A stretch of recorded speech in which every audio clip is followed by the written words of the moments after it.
The Invisible Decolonization. After I moved to West Coast last year, I have noticed that there is a relatively larger indigenous focus in the society and in our culture here. I have finally made time to visit the Museum of Vancouver yesterday, where the exhibition, The City Before the City, talks about the history of Musqueam, where is a reserve on the Vancouver's inside of the Vancouver city, where the people lived for thousands of years, where the ancestors lived, raised families, and were buried. This is a land where the living are connected with the ancient stories, where the prosperity flourished for long before the recent couple of centuries, and where men and women worked hard for the families and worshipped their creator. As one grew up in Nanjing, one of the most ancient cities in China, immersed in poetries, storytelling, and historic literature, I was deeply touched by those words. I remember myself being taught by my grandma and mother about those ancient myths in numerous starry summer nights, where every sacred moment of my breath became connected with the spirit of those sacred animals of the ancient time. Those sacred animals only existed in my imagination and never seen or drawn on the paper.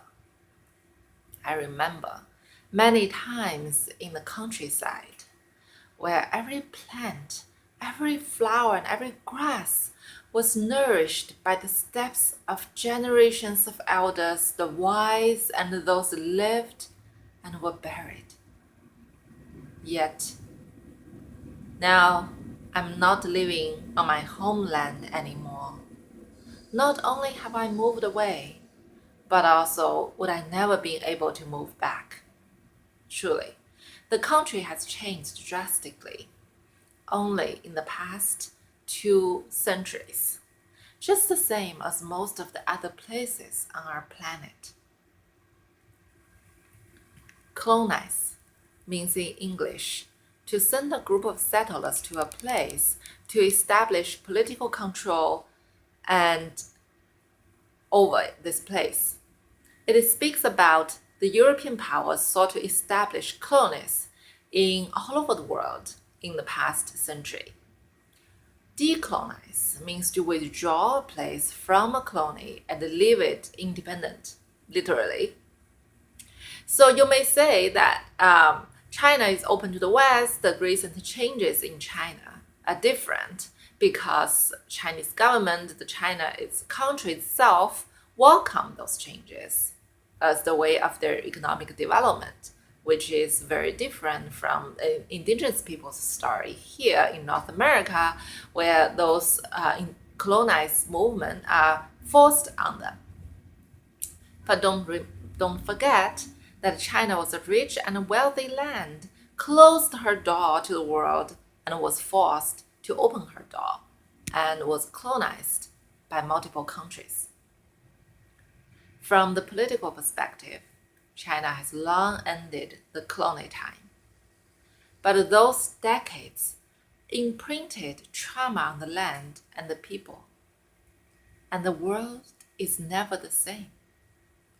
30-some years ago, I went with my grandma to the back of the house and get water from the well, while today, that exact same place is a busy and condensed neighborhood with multiple high-rise condo buildings.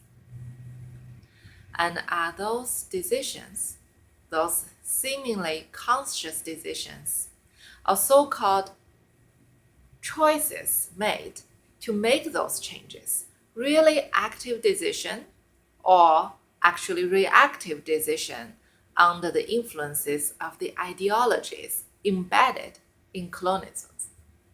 In this Colonized materialism. Well, if decolonize is to promote justice from political level,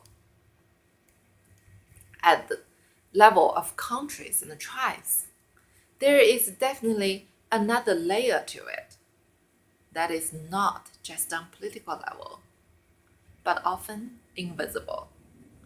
It is the decolonization in people's heart and mind.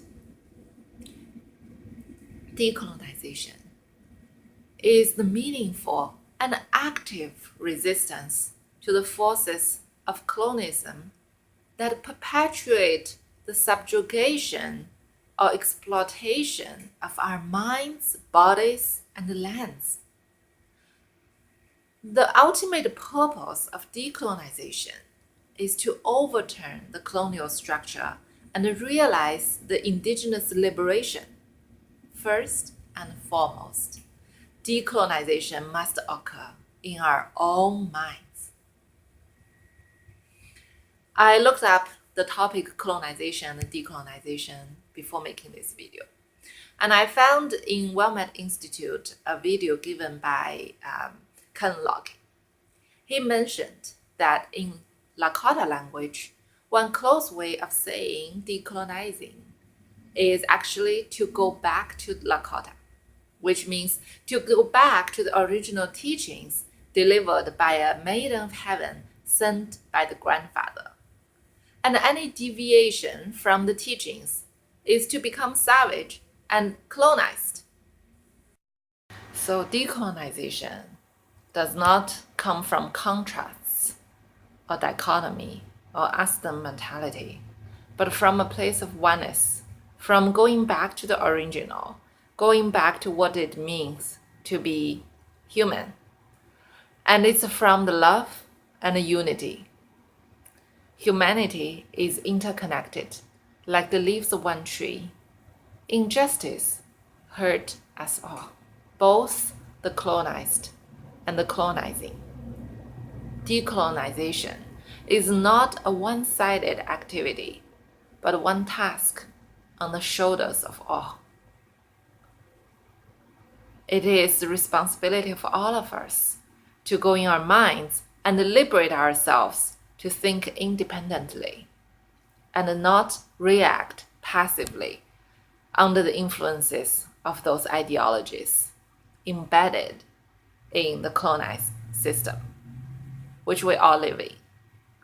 This is indeed the works of our heart and mind. It is decolonization and it's invisible.